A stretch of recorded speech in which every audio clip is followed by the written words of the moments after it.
Die heilige van die dag wat deur die kerk op 24 Februarie herdenk word, is Sint Adela van Normandië, patroonheilige van kuns, digters, skrywers, weduwees, moeders, adelike vroue en die wat die godsdienstige lewe onderskei.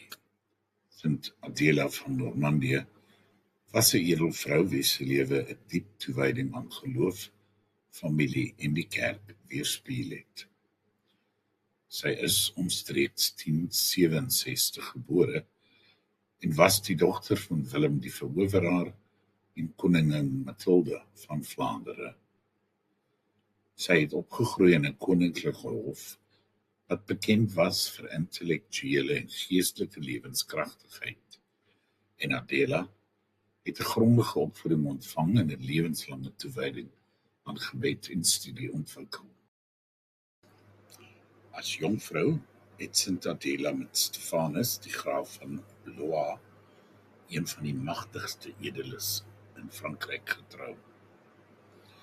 Hulle huwelik het verskeie kinders voortgebring, insluitend Stephen, wat later koning van Engeland sou word. Tydens haar man se gereelde afwesighede het Adela hulle grondgebied met bekwaamheid en gesag bestuur en respek vir haar leierskap en wysheid verdien.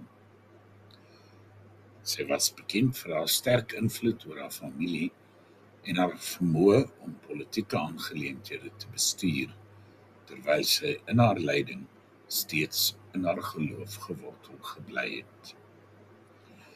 Sint Adela was ook 'n vrygewige beskermheilige van godsdienstige gemeenskappe. Sy het kloosters ondersteun, hervorming aangemoedig en verhoudings met prominente kerkleiers, insluitende Sint Anselm van Kantelberg, bevorder. Haar korrespondensie met geestelikes openbaar 'n vrou wat diep besorg is oor geestelike groei, morele integriteit en die welsyn van die kerk. Na die dood van haar man het sy geleidelik uit die openbare lewe onttrek.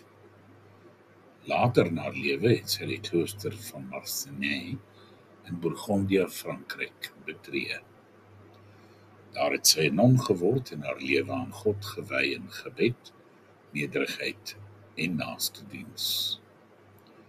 Die heilige Adela van Normandië is in 1137 oorlede. Alhoewel sy te midde van mag en voorreg geleef het, word sy onthou vir haar toewyding, liefdadigheid en bereidwilligheid om haarself in elke stadium van haar lewe aan God se wil oor te gee.